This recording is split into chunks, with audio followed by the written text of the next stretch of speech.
dear beloved, Boss Mike Cervera. Nako, grabe oh. Eto, laganap na ngayon ito ha. Laganap na yung matagal na nating sinasabi na hindi na paghahandaan ng kampo ni Sara Duterte. Ayan oh, mga kababayan ko, sabi sa pahayag ng bayan, litisip panaguting ngayong 2026. Nako! So mga kababayan, ito na ba ang pagtatapos ng karera sa politika ng isang luka-luka na nabudol tayo? Oo, at patuloy na nambobodol ng mga uto-uto at mga mangmang na mga Pilipino. Ha? Yan, oh, yung mukhang baklang boksingero. Mga kababayan ko, ha? Oo, wala ho akong ibang tinutukoy kung hindi itong mukhang baklang boksingero na naging vice presidente nyo. Ibang klase. Ano? Pero eto mga kababayan, malupit ito, ha? O, eto na! Pasok! Bagong impeachment complaint ang nagbabadya. Ito. Maganda ito, ha? Pakinggan ninyo, ha? Oo. Bagong taon, bagong impeachment complaint ang nakaamba para isampal sa mukhang boksingerong muka ni Sara Duterte. Nako, Diyos ko po. Ito na, isampal na natin sa mukhang baklang boksingero ni Sara Duterte. Aso! Bagong taon, bagong impeachment complaint ang nagbabadya laban kay VP Sara.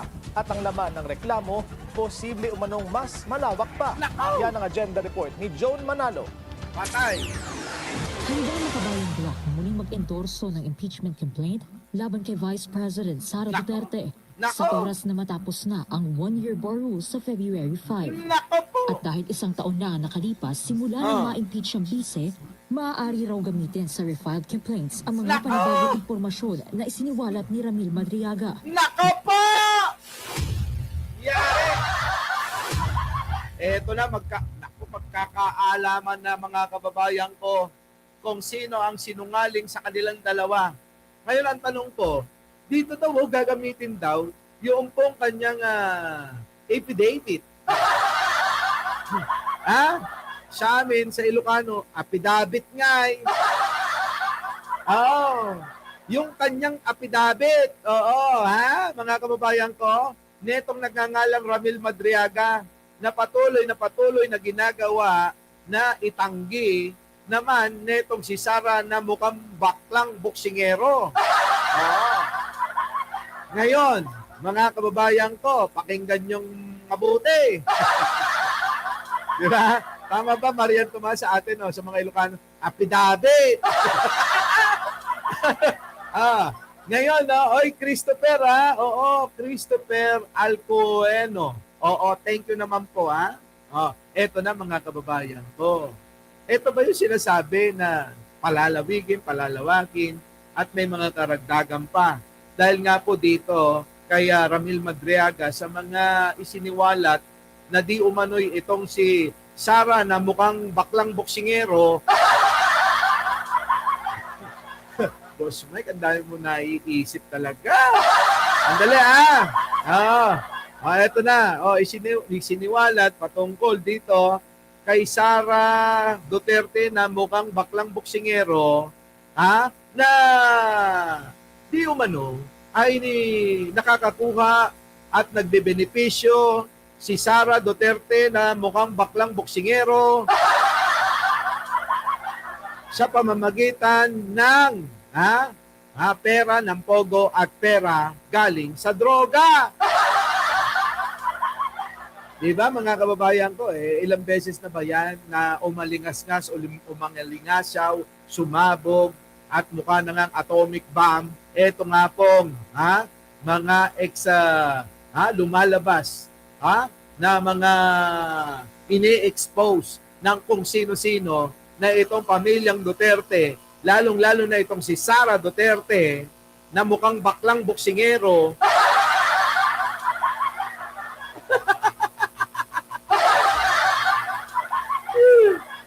natatawa ako sa sarili ko. Di ba? Mga kababayan ko, ay galing. Oo, nakikinabang si Sara Duterte sa pera na galing sa Pogo at sa illegal na droga. Yun. Ngayon, ito ang matindi, mga kababayan. Sabi ko sa inyo, di ba?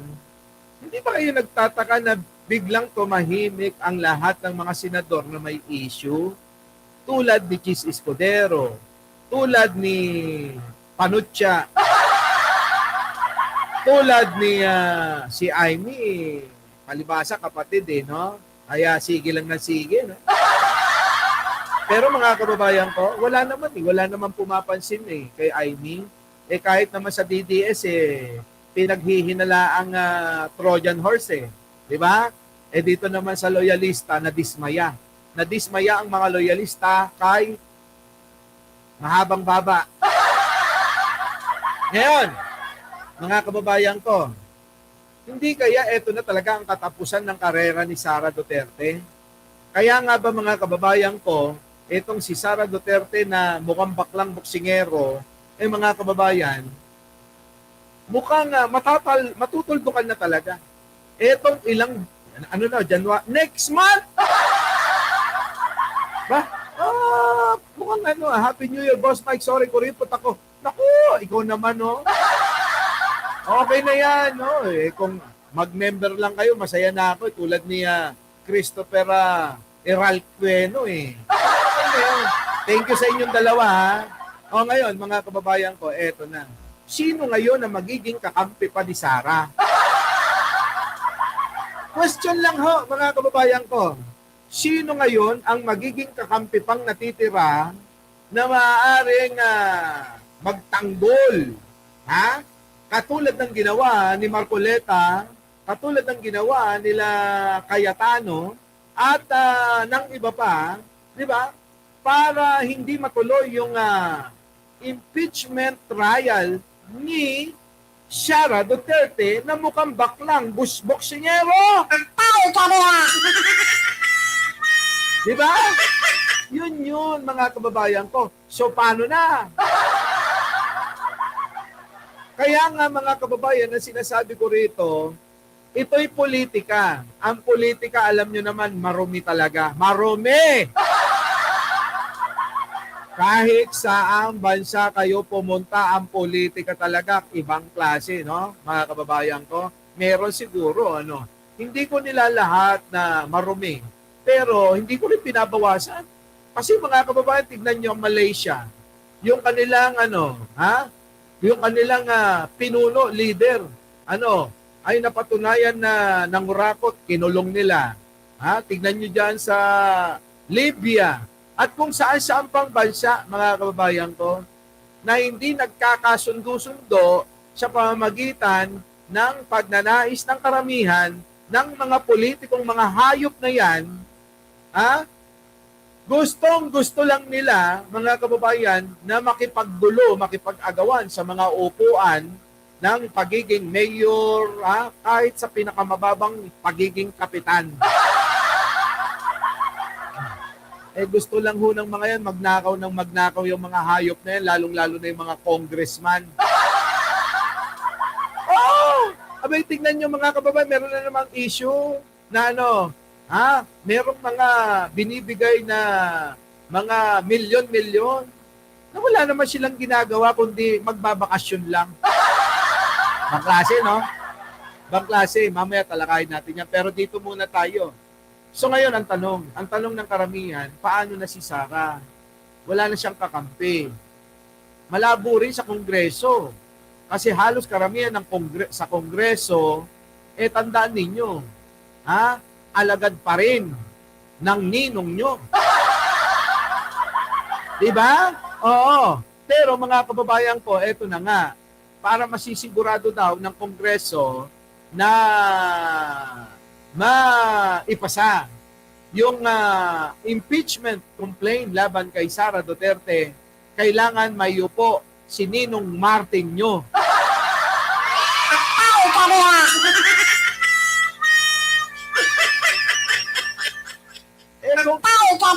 kung yun yung huling magandang gagawin na ni Martin, why not coconut? Oh, 'di ba? Peanut.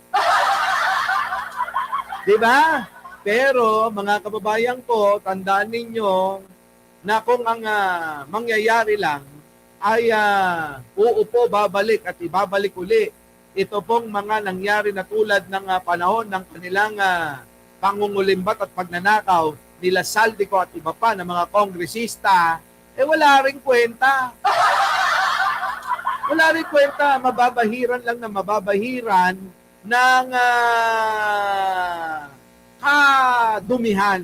Oo, itong gobyerno ni Pangulo. Alam mo, sa akin wala naman silbi kahit sino pa. Kahit hindi naman si Martin eh. Wala naman problema. Bakit? Si Martin lang ba ang may kakayanan? Si Martin lang ba? Pwede naman si Albi Benitez. Di ba? Pwede naman yung si Albi ang pumalit. Oh, unang-una, kamukha ni Manong Bongbong, para nga silang magkapatid. Di ba? Di ba? Oo, saan kayo? Siya mukhang kapatid o pinsan? Doon na, baka sakali pa na etong tila ba kapatid ni Manong Bongbong na si Albi Benitez, mas magmamalasakit kaysa sa kapatid na mahaba-baba.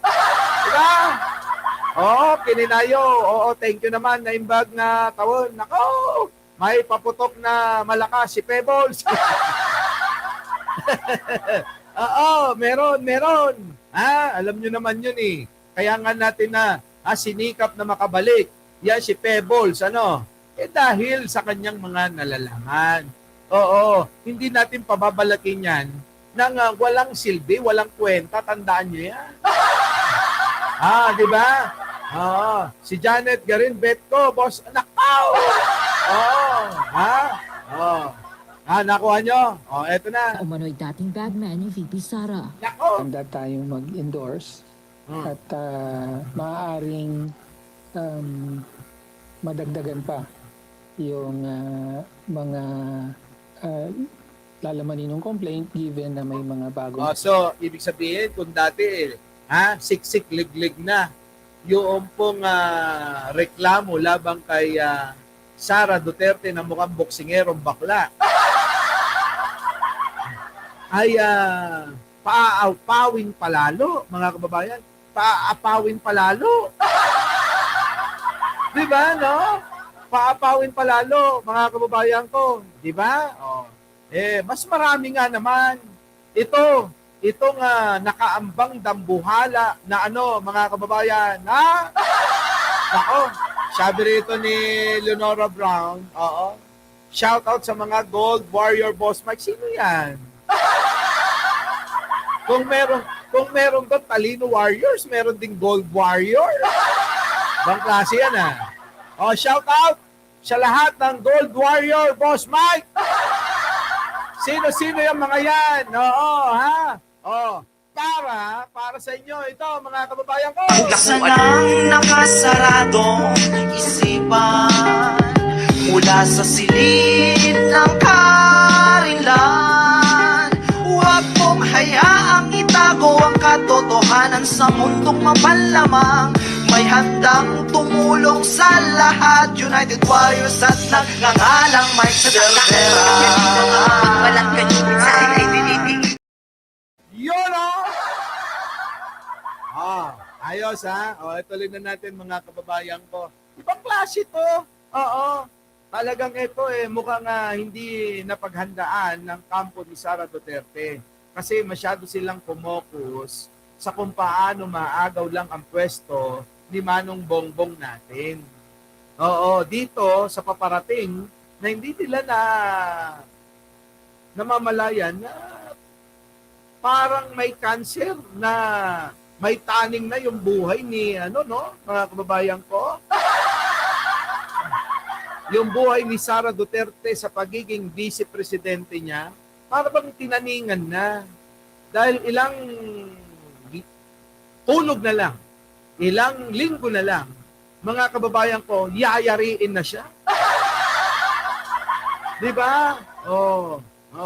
Di ba? Tuloy. Sino yan?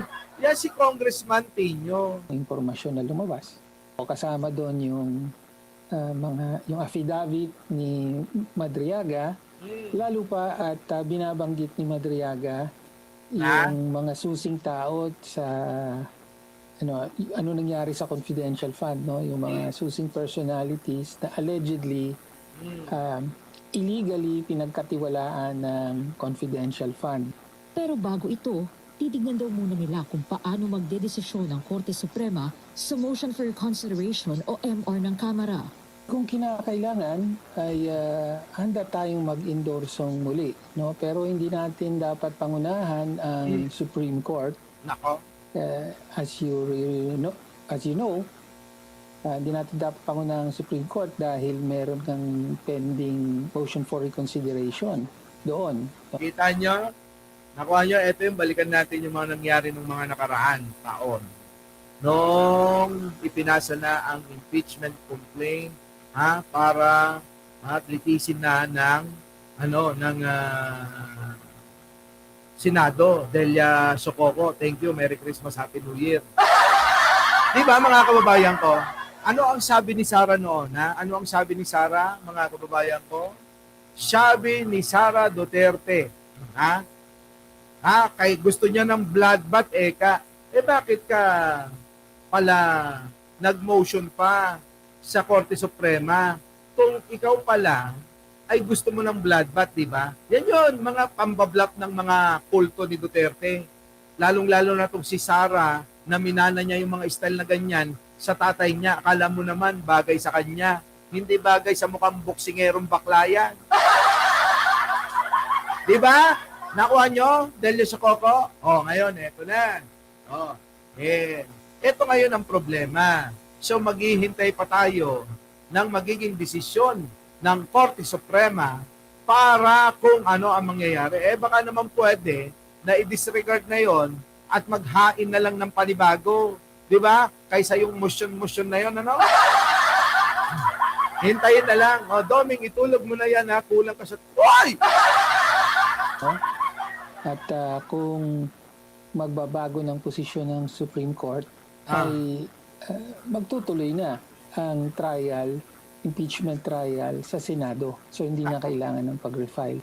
Matatandaan So narinig nyo, ulitin ko, para sa kaliwanagan para sa kaliwanagan. Supreme Court, as you know, hindi natin dapat pangunahang Supreme Court dahil meron kang pending motion for reconsideration doon, no?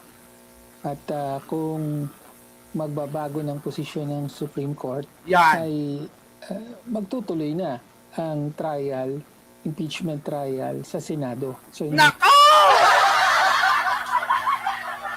Oo, kaya alam nyo mga kababayan, itong mga pagpapalabas ng mga sarswela, ito'y parte mga kababayan na linlangin i-mindset, i-mind condition, ang isipan ng taong bayan. Yung pagpapalabas ng mga negative 3% daw si Pangulo. No, mga kababayan ko. Kasama yan sa kanilang paghahabol. Dahil nga hindi nila nakuha na agaw ang kapangyarihan ni Manong Bongbong. So, plan B na sila. Kailangan iangat nila, papurihan si Sara kahit hindi nagtatrabaho, kahit gala ng gala, kahit tawid ng tawid, kahit nood ng nood ng mga concert, di ba? Kahit na punta ng punta kung saan sinusuka naman siya. Sinusuka ho, tulad nga ho doon sa Middle East na pinuntahan niya. Sa kabila nung nagpapalabas pa rin sila ng mga survey na si Sara daw mataas daw ang kumpiyansa at tiwala ng taong bayan sa kanya. Kita nyo yan mga kababayan ko, so parte yan para ikondisyon kayo. Kasi talagang nanginginig na ang mani-mani ni Sara na mukhang baklang boksingero. Oo! Ay ilalabas na nila yung kwarta nila pati yung kwarta na yuwan, lalabas na nila. Oo. Di ba?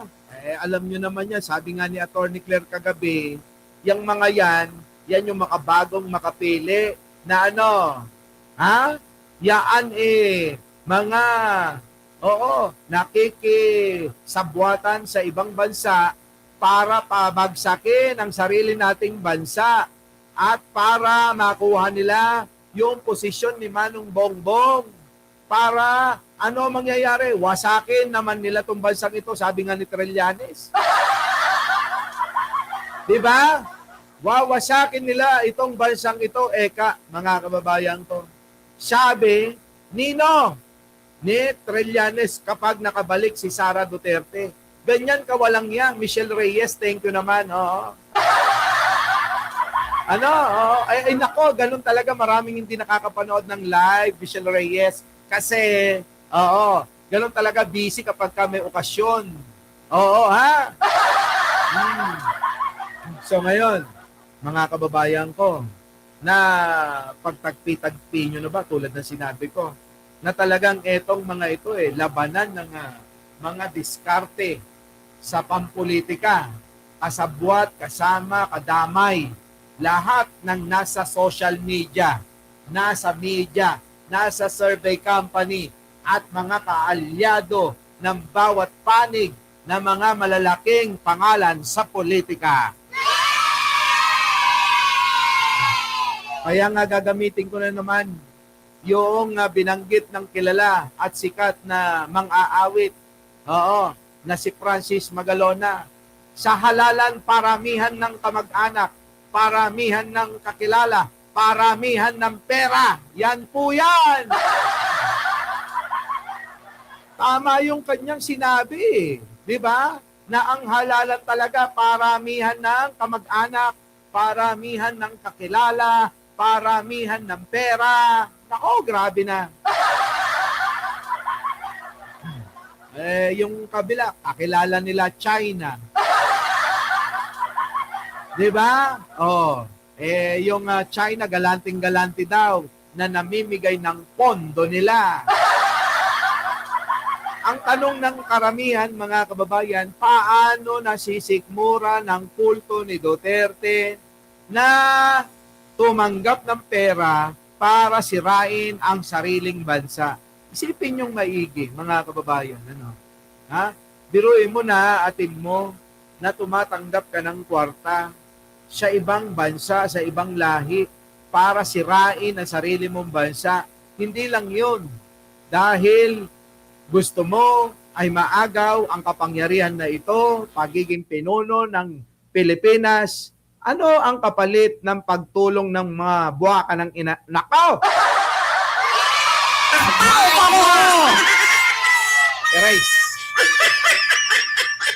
Erase, ha? Hindi pa naman na nagmumura. Muntikan na, ano natin yan, New Year resolution natin, hindi na tayo magmumura kahit kailan pa. Diba? Ngayon, mga kababayan ko, paano nga nila, Alicia Duran, makinig ka, Leonora Brown, paano nasisikmura ng kulto ni Duterte na tumanggap ng pera sa banyaga ng mga Tsekwa para siraan ang sariling bansa? Saan ka naman nakakita ng ganyan? Huwag niyo sasabihin ako lang may sabi niyan. Marami na tayong balita na naririnig, nakikita, nababasa, napapanood na ang China ay nagbibigay ng pondo sa mga kulto ni Duterte. Nandyan pa nga na pag ipinag-seminar itong mga vlogger nila, doon mismo sa China pumunta at aminado ang lahat ng mga vlogger nila, lalong-lalo na si Attorney Trixie, na pumunta para training, mag-seminar, kung ano pa mang katawagan para masabi lang na hindi kami nagtataksil sa bayan. Pero sa kahit anong paikot-ikot ng kulto ni Duterte, mga kababayan ko, yun ay isa pa ring pagtataksil sa mga mata ng mga matitinong tao, matitinong Pilipino. 'Di ba? Pumunta ka ron, magti-training ka doon. Alam nyo naman na ating mga katunggalian. 'Di ba? Oh, wait lang ha. Wait lang, tigan yung mukha, oh.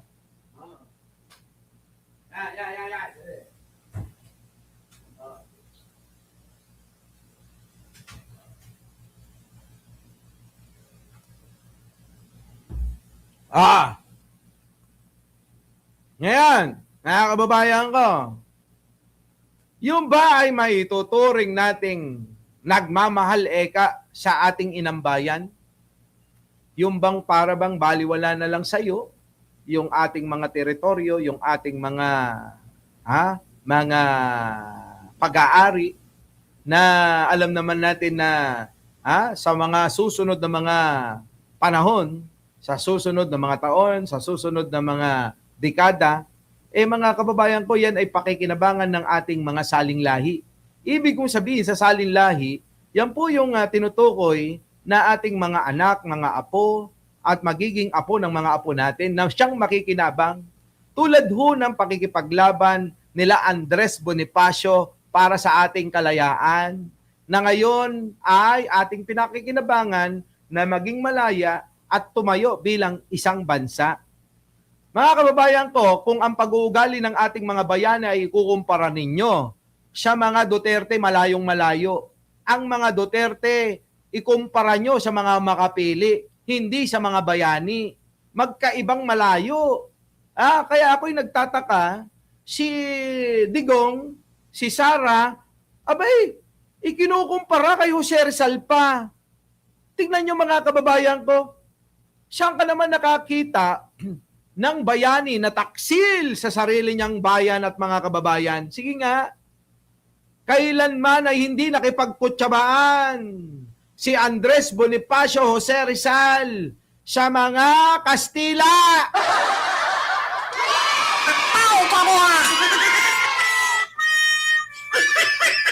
Pero etong mga kulto ni Duterte, etong kulto ni Sara, 10 ng kanyang pamilya, mga kababayan ko, ito yung literal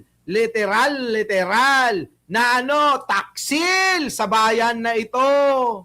Tapos kukumpara nyo? Mga kababayan, never na nakipagkutsabaan ang mga dakila at mga bayani nating mga kilalang kilala.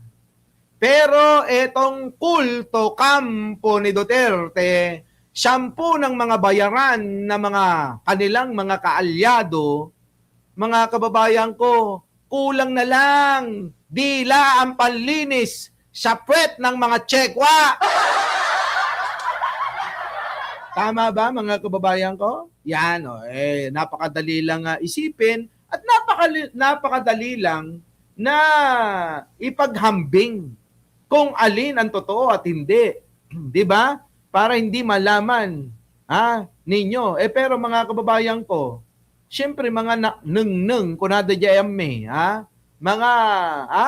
mga sinalit, mga mahihina, mga ewan ko kung anong mga aral ang mga natutunan, mga kababayan ko ay pilit na mga naniniwala diyan. Alam niyo ako, hindi ako magtataka kung magpipilit itong mga vloggers, itong mga kung sino-sino diyan na mga personalidad na kumampi kay Duterte dahil may bayad. Tama? Kung may bayad kahit na ulap, lulunukin ng mga yan Ganon! Ngayon, mga kababayan ko, pero itong mga tao na wala naman kayo natatanggap, wala naman kayong napapakinabangan kay Sara Duterte, yun lang, nagiging ang tawag namin sa inyo, uto-utot mga mangmang. Pero itong mga vlogger na ito, hindi, yan ang tawag dyan, magugulang at mga mukhang pera. Bakit? Bakit kanyo? Bakit? Kasi, yun lang din ang kagustuhan nila, yung sarili lang nila, yung makinabang. Makinabang sila sa pamamagitan ng binabayad ng mga Duterte sa kanila. Di ba? Kasi mga kababayan, ang pera ng mga Duterteng ninakaw, hindi basta-basta mauubos yan. Oo, ang mga politikong ganyan, meron pong mga nakalaan para panggastos sa mga, tulad ng mga, yan, yung mga pinapanood yung vlogger. Ganon. Oh, di ba? Oh, at saka yung mga naghahangad maging presidente, abay pinipilit yung sarili, yung mga ganon. Parang si, idol, yung ninong nyo. Di ba? Pinipilit ng pinipilit na maging presidente, di ba, Mergen de Vera? Pinipilit niya na maging contender siya nais maging presidente ng bansa. Putik na yan. Ayun, nagnakaw. Ito ngayon yung binabayad para ipagtanggol at pabanguhin yung pangalan niyang napakabaho naman. Wala na ho yun. Itagaan nyo pa sa ulo ni Bato, hindi naman nanalo. Oo, mahirap ibenta. Yung ninong ni Jojo Chavez. Putik na yan. Oo, kahit magtagaan tayo ng kaligayahan ni Jen Angeles, hindi mananalo yan. Kahit nga senador, maniwala kayo, hindi mananalo yan eh. Tanong nyo pa kay Nino Barsaga. Ay, Nino! Oh, tama, mali. Hindi ka ba nahihirapan? Kay Ninong? Hindi ka ba nahihirapang ipagtanggol? Napakahirap ipagtanggol ni Ninong Martin, ano?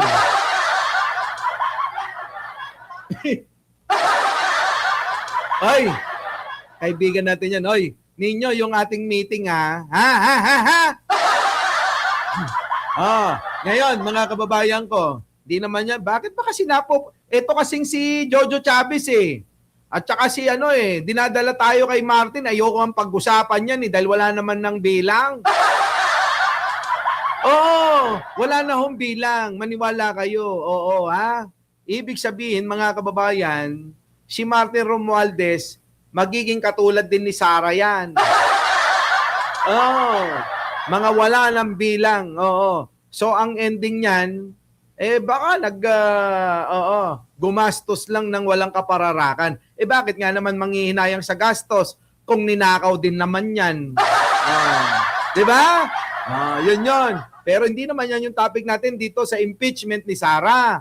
Ano mangyayari dito, mga kababayan ko? Tuloy natin. Na kailangan ng pag-refile. Matatanda ang nagsumit so magre-refile na naman. ng MR ang Kamara para i-reverse ang desisyon ng SC na ideklarang unconstitutional ang articles of impeachment laban sa VP. Kaya umaasa raw ang Makabayan Bloc na ma-resolve ito bago pa mag-February 5. Darating tayo ron. No,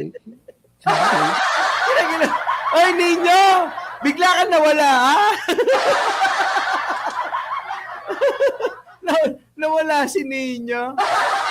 Ito na. Tensi muna tayo kung anong mangyayari dito sa Supreme Court case. Pero kung sakali man daw na hindi ito magawa ng SC, handa pa rin silang mag-endorso ng panibagong reklamo laban kay VP Sara. Yun na nga ang mangyayari ganon. Kung hindi pa rin yung nauna na mga dito sa lumang impeachment ni Sara, di mag-file na lang ng panibago. Ganon po yun, At tingin ko, mga kababayan ko, para mas mapadali, mag-file na lang ng panibago. 'Di ba? At aprobahan na naman ng Kongreso para maipasa sa Senado at litisin doon si Sara Duterte itong mukhang baklang boksingero. 'Di ba? Lalo pat kumpiyansa sila na itutuloy ng mga dati nang naging complaint. Tignan nyo mga kababayan ko, nakita nyo ba yung pagmumukha na yan? Mga kababayan ko, kamukha ni Jan Lapus yan. Uy, buhay pa ba si Jan Lapus? Hindi ko na nakikita si Jan Lapus. Buhay pa ba? Ayan tignan nyo, kamukha ni Jan Lapus. Di ba? Kaya nga sabi ko sa inyo, si Sara, hindi lang Chucky ang kamukha. Oo, eto literal nakamukha ng boksingerong bakla.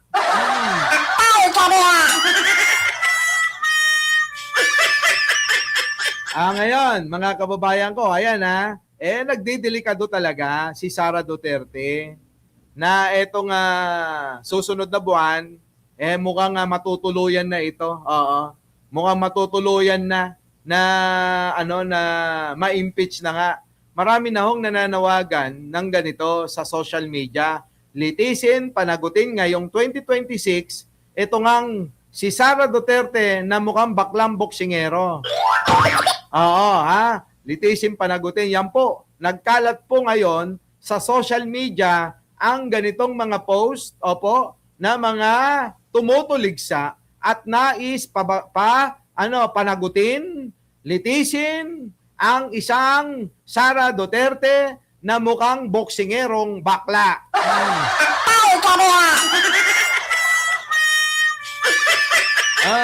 Ngayon, dumako naman tayo dito. Grabe ito, si Yusek Claire, matindi talaga. Hoy, nawala si Laplap. Hoy! Si Nino, no? Nakita nyo ba yung nakipaglaplapan doon sa lalaki? Diyan tayo kay Nino, malupit talaga. Eto na, mga kababayan ko, matindi ito, Yusek Claire Castro versus BP Sara. Hindi na to matatapos. Inumpisahan mo, Sara, tatapusin daw ni Atty. Claire.